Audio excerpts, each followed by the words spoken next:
Tumusa ako sunat, tahanapin asik Ipon na litugar, mo sa'yo kapil na sa kanila sa mara Ulpot ang sakot kong mga dungog Mahuwasan ka ko mga hubog Ratatatatang na bumahira Pam-pam-pam-pam-pam-pam Ratatatatang sayaw Wira pam-pam-pam-pam-pam-pam Sito ka rin ang bubo Ganang iyong baho, galing mo na bubo Ito kang sugod, wag nang iyong nagtamag na lang din Niyo matang-pang-pang-pang Hira na ako kahulaw Anak ang sikreto sa mga po sa'yo Para nag-viewers ang mga mutanaw Pares yung sunan nga sa posapaw Ratatatatang na bumahira Pam-pam-pam-pam-pam-pam Ratatatatang sayaw Wira pam-pam-pam-pam-pam-pam Yes man!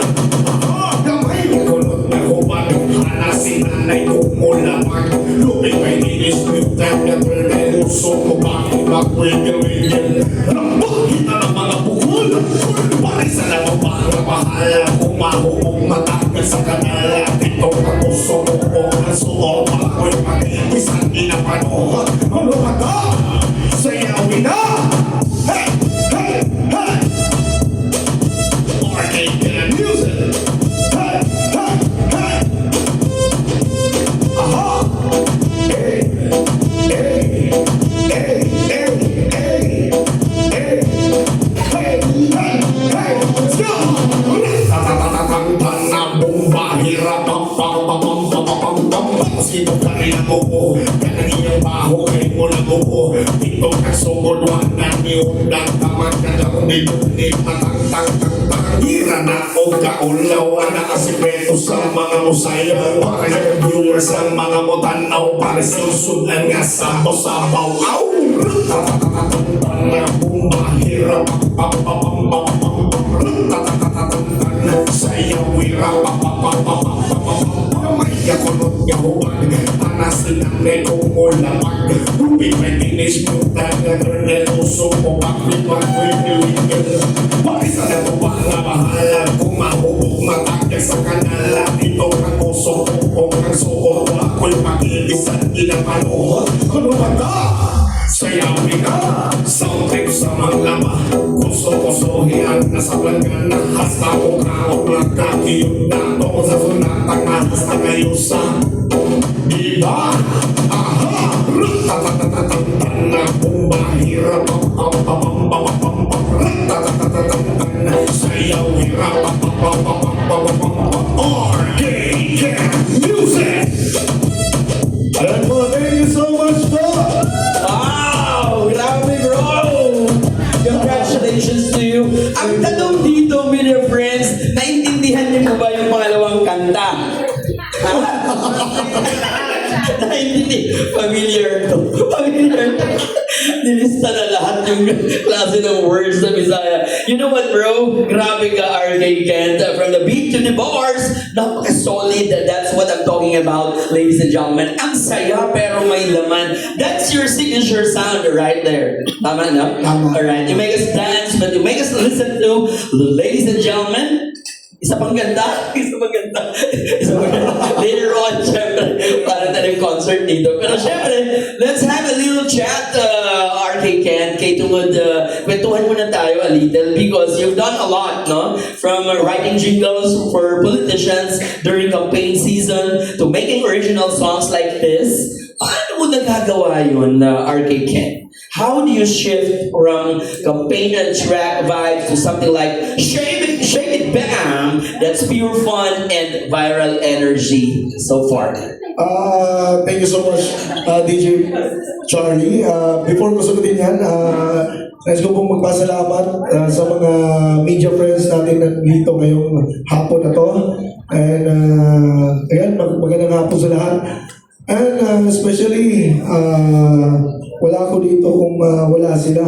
Thank you so much din kay Ma'am Kat, Ma'am Gemaline, Ma'am J, and DJ Charlie. Ayan po.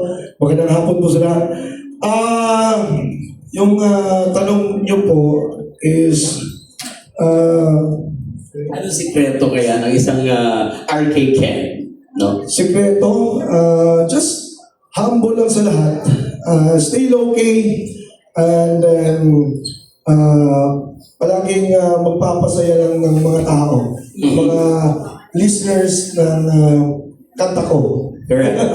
So ngayon, excited ka na karon buharap sa tuwang media friends, no? Excited na ka para sa lahat question and answer, of course.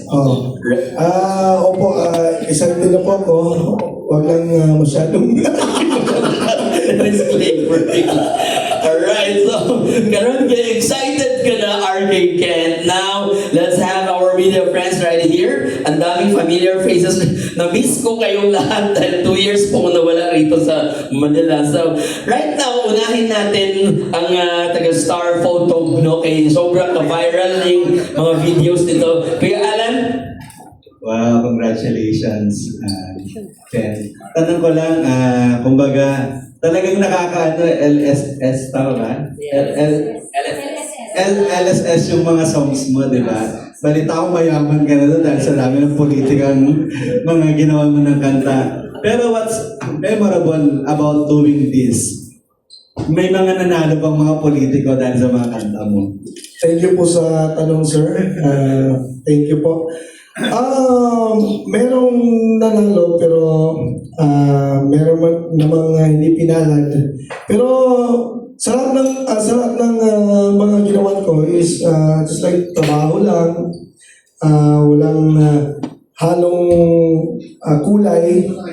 Just happy lang din ako kasi ako po isang may pamilya po ako, so dapat grind na lang grind. So yun po, may natalo, may nanalo. Pero still, trabaho lang din. Pero kailan nag-start yung pagsusulat mo? Yung nag-start po akong sumulat, year 2008. Yun po. So, until now, patuloy lang.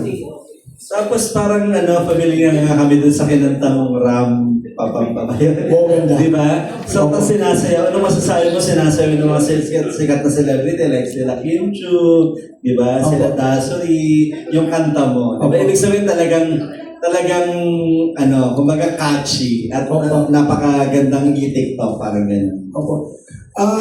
Yan po ay first na nag-viral sa Thailand. And then China. And then, noon, pag viral niya, dito na din sa Pinas, sinayaw na din ng mga celebrities, gano'n. And then, yun po, happy po ako kasi hindi naman lahat ng mga kompositor, mga rapper, singers na agad magpa-viral kung hindi ang tawag doon, hindi sikat. So, ayan, happy naman po ako na ganun yung resulta sa nagawa kong kanta. Ano yung inspiration mo? Yung writing that song? Ang galing no? Parang pang beauty queen, pang Miss Universe at pang pageant. Pwedeng gamitin di ba? Opo. Inspiration ko po noon is gusto ko lang magpasaya ng mga tao. Kasi despite especially sa mga naapektuhan ng mga bagyo sa Pilipinas. So, at least man lang may naibigay akong pampasaya, pampawala ng mabibigat nilang naranasan sa buhay nila. So, at least yun yung inspiration ko na mapasaya ko yung mga Pilipino. Hindi lang sa Pilipino, kahit sa ibang bansa. May nag-invite na ba sa'yo na kantahin yan sa isang pageant? Para ganyan. May nagplano pero wala pa po na confirm talaga po. Last na lang sa akin, kung may celebrity, aside dun sa mga binanggit kanina, na gusto mong sayawin yung kanta mo, at gusto mong iali ang kanta na yan sa isang beauty queen o isang celebrity actress, sino yun? Dahil nagaganda ka sa bagay na bagay yung kantang yan sa kanya. Opo. Walang iba. Yung idol ko, si Catriona. Opo. Yan ko, yung pagsulat ng kantang mo ganda, yan yung naisip ko si Catriona Gray, yung pagkapanalo niya. Yan po. So, proud Pilipina. Wow, ganda. So thank you. Thank you po. Maraming Congratulations. salamat po. Alright, salamat kayo Kuya Alan from Star Photo. Naka-follow ko sa yung video, dami yung mga viral videos. Anyway, what about our media friends from Manila Bulletin? Yes, sir. Alright. Okay, magandang so, sino ba mga idol mo pagdating sa music? Walang iba, kundi, again, maraming salamat sa tanong po, sir. Walang iba po, kundi si Kuya Andrew. Nandito na siya? Opo, kilala niya po ako. Opo. May katrabaho ko po siya dati sa, O gumagawa rin siya ng mga campaign jingle eh. opo. Yan So po. nagkasabay, doon kayo nagkakilala. Opo, doon din po. Pati yung sa asawa niya din. Bakit pa anong gusto mo kayo? Anong Yan po, kung bakit ko po siya gusto kasi bata po ako, pinapakinggan ko na po siya. And then, yung music niya is pangmasa. So, yan yung pina-follow ko. Dapat gumagawa ko ng mga music na pangmasa para madaling i-adapt ng mga Pinoy. Kahit ano po sir, yung kahit simple lang yung rhymes, simple lang yung laman ng lyrics, pero napapasayaw ko, bata, matata na lahat. Yan po. Kaya si Kuya Andrew po yung idol ko po. Hindi nakailang song ka na, bale, na may ginagawa. Naka-upload. Yan po sir is sobrang dami na po. Mga nasa 80 plus, 90 plus. Opo. Oh. Nasa Spotify po. Yung iba po, hindi na-upload kasi yung hindi pa uso kasi yung copyright po sir eh. Nagkumukuha kami sa YouTube dati. Yung mga bagets, yung mga high school pa kami. And then ngayon, hindi na-upload po kasi po uso na po yung copyright. Nadidetect na po.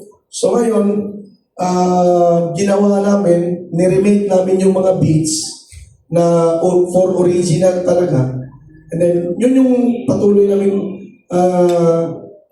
ginagawa ngayon. Yung i-revive namin yung mga dati namin kanta for the original na talaga. Pero lahat ng yung 80 na songs mo, sa'yo talaga yun. Opo. Oo. Yan po yung... Copyright. Pagdating sa copyright, sa'yo talaga. Opo. Registered po sa, sa SOCMED po. From iba't ibang genre po kasi yung nagawa ko, tulad ng love rap, underground rap, budots rap, music, reggaeton rap, dancehall rap. Marami po akong ginawa na genre. Sa mga younger na rap artist, sinong given na chance na mga collab? Tungkol kay Andrew, sino pa kaya Yan po, sa akin lang, aangat tayo sa mainstream, walang iba, Flow G, yes, of sa mainstream. And then for comedy music, walang iba, ang hari ng parodies, Michael V po. Opo. And then, balik, at what age ka nag-start kumanta? And then, paano mo nalaman na talagang pa rin gusto mo na itahakin mo na career? Yan po is, yung, kaya ako nahulma as a rapper, kasi yung papa ko mahilig kumanta, kanta lang yung sa mga Bisaya, Max Urban, mga ganun. And then, na-adapt ko siya, hindi lang ako singer, doon ako napunta, napadpad sa pagra-rap. Kasi yung kapitbahay ko, mahilig sa rap, may grupo din sila. Kaya ayun, tinuruan nila ako how to make rap music. Kaya yun, napagpatuloy ko until now. Anong age ka niya nung Now- kailan yan? Anong year? Yan po sir is nasa mga 14 years old, 15. Ngayon, ano bang edad? Nasa mga ako, yung age ko po, 32. Tagal. This coming December, mag-33 na po. Advance happy birthday. Thank you po. So last question, no? Anong aabangan namin kay RK sa 2026? Marami po, kasi marami po akong ni-reserve na danceable music. So, abangan nyo lang po na follow lang po kayo sa social media accounts ko, YouTube, Instagram, Facebook, Spotify, RK Music ko. Yan po, marami kayong aabangan. Thank you po. Congratulations. Thank you po. Yes, Good afternoon, everyone. RK, tawag dito, paano ba i-describe yung sarili mo? Kasi feeling ko you're not under any recording label, right? So, Yes. ano ba? Independent, ano ka ba? Artist, parang ganun. Are you an independent artist? Yes po, thank you po sa may grupo ako dati, sir. May grupo po ako. And then, just like barangay-barangay lang. And then, ayun, may pamilya na din sila. So, 2014, nag-solo talaga ako. Kasi, sa 2008, 2009, may grupo ako. Pero ako po yung gumagawa ng lyrics. Ako po yung sumusulat. And until 2014, nagkaroon din sila ng pamilya. So, ayun, nag-solo na po ako. Una ko pong ginawa is gumawa ako ng mga Bisaya version o parodies ng mga kanta tulad ni Sir Michael V. Yan po yung ginagawa. And then noon pumasok ako sa love rap, underground music. Gusto ko sana magpapasok sa mainstream kaso yung nasa isip ko is okay, gusto ko pangmasa na lang kasi para if meron akong events pati matatanda nakaka-relate sa music ko. So, yun, pinasok ko yung bonus music kasi yung bonus music is from Davao. So, nagsimula yan sa Davao. So, ang father bonus talaga friend ko, si DJ Love, Sherwin. So, that's why na-adapt ko yung mga beats ng Budos and then ginawa kong music. Nag-compose ako ng Budos music. So, ayun, nag-boom and then sunod-sunod na po yun. And then, nag-jump din ako ng reggaeton. Kaya, yun yung maganda. So, mas gusto mo yung ganyan, yung independent artist kesa merong label. Kasi, syempre pag independent ka, yung creativity mo, freedom, mas ikaw yung nasusunod. As compared to may label na syempre, may mag-dictate din sila kung ano yung nila will fit you or will suit you. Okay. Thank you po, sir. Sa ngayon, sir, linawin ko lang. Gusto ko magka-label. Okay. Opo. Yung binanggit ko is yung kung paano ko nabuo. Pero sa ngayon, gusto ko magka-label para naman, may spread pa yung name ko na binuo, yung pangarap ko na maka-perform sa iba't ibang maka-perform sa iba't ibang lugar. Kaya, yun, gusto kong may label yung... So, pwede namin isulat na an independent artist would like to collaborate with any labels na okay, maganda rin naman yan eh. Win-win yun sa pareho sa'yo. Tapos ano lang, yung first song na pinerform mo kanina, it sounds so familiar to me. Ano ang title niya? No? Parang napapakinggan ko na siya sa mga TV, like sitcoms, no? Yes po, yan yung title niya is Wow Ganda. Okay, yan yung wow, ganda. Yes po, sa original po. Oh. And then, ni-remake ko po, yan yung soundtrack sa GMA na walang matigas na pulis sa matinik na Ayun, misis. I remember na. Yes po. Yan po yung sa GMA po.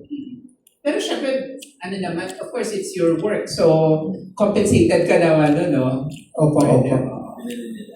Pero hindi lang yun yung Wow Ganda, that's not the only song na parang kinomission or pinlay sa TV series. Meron pa bang mga kanta mo na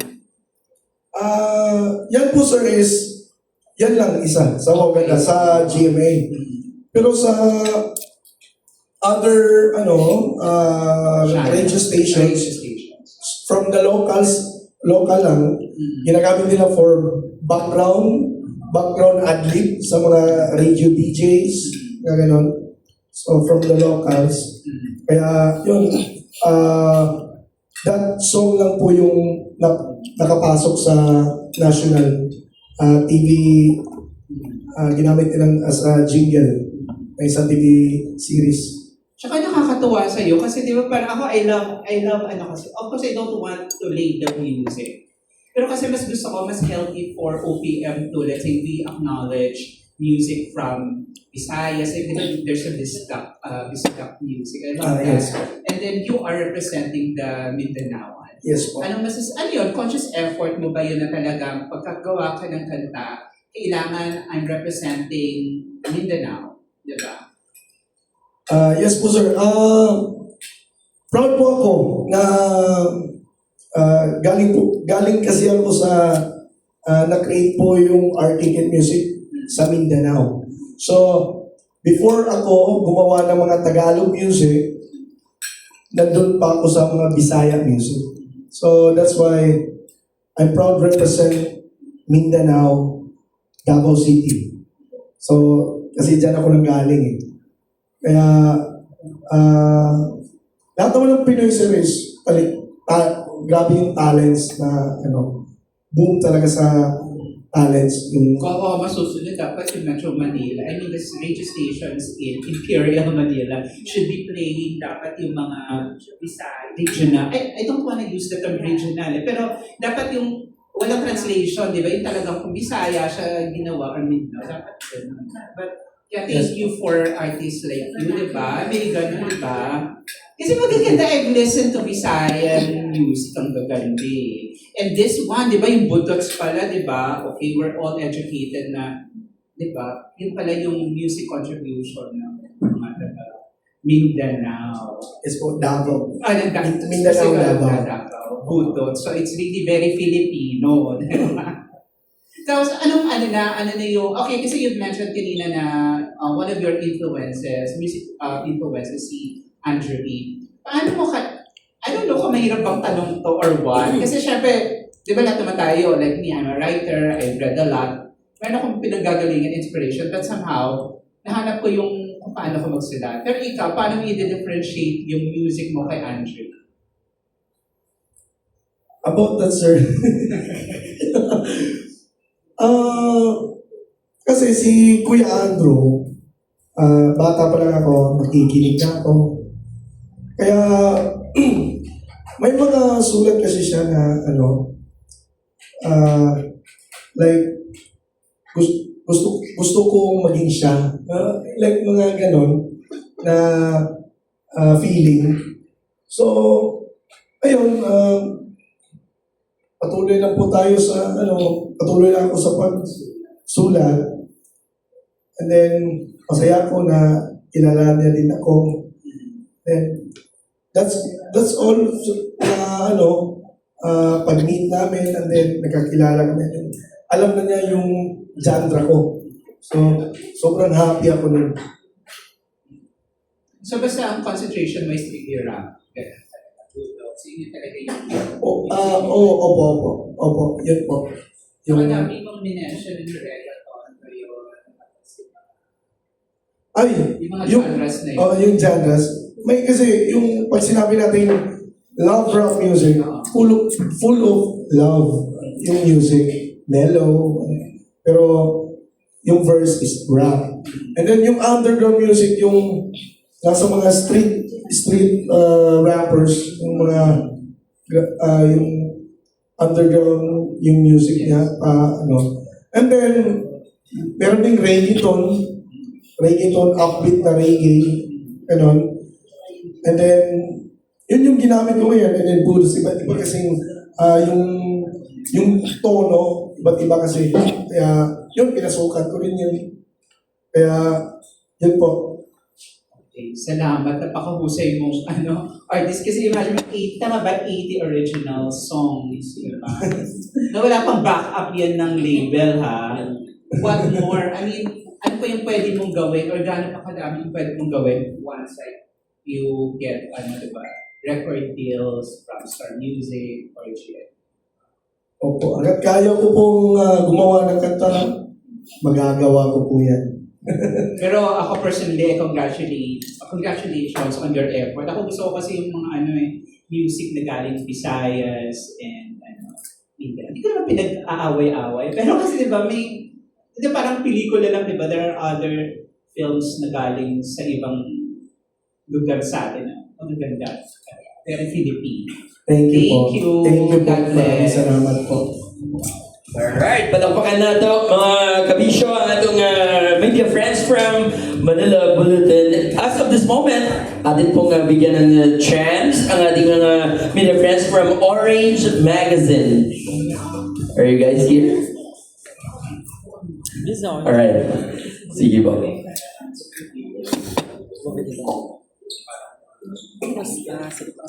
Matanong na sila. Okay. So let's have, thank you so much. It's okay, it's okay. Kinorek ko lang siya sa Philippine Star. Si Jen. Yun na. Alright, see you, sir. See that? It's okay. Yeah. Di ba kita? Yeah, I'll let you. Alright, so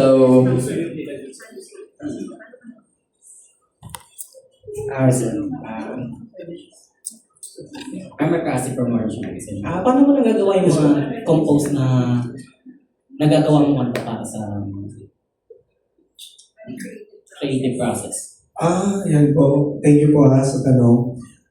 Ginagawa ko po yan sometimes based on my experience, based on my yung nakikita ko, example ako may dumating na bagyo sa Pilipinas and then yun, maraming nasalanta. So, sinusulat ko po yan based sa aking nakikita, gaano sila kahirap. Yan po yung then meron din namang kanta na hindi ko binase sa true life story. Binase ko lang kung paano ko mapapasayaw yung tao, yung mapapasayaw yung nakikinig ng mga music ko. So yun, ginagawa ko na lang ng parang nagdo-drawing lang ako ng mga lyrics. Kung ano lang yung maisip na... Ano ba yung mga favorite na nagawa mo sa composition na... Yung favorite ko po. Yan, yung tinutugtog, wow ganda. And then, ngayon, yung pag-launch ng Shake It Bang. Yan po, yung mga paborito kong bagong kanta na nilabas. Yan po. Thank you po. Alright, so for the information sa lahat ng media friends natin, don't you worry, si Miss Cathy will be sending you the link sa ating ka-vision na si RK kasi nagkaroon po tayo ng technical problem so we can play the video. So bibigyan po kayo ng link nun so that you can watch the video. So thank you so much, sir. So let's move on sa ating kapamilya.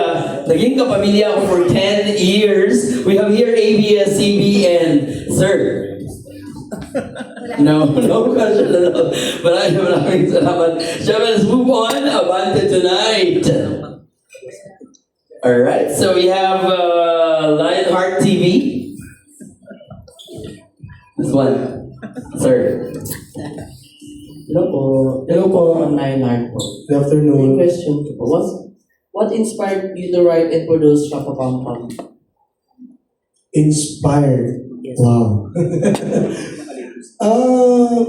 Inspirasyon ko po na sa pagsulat ng Rapapampam is yun, yung mga followers ko na palaging nagre-request na make some music na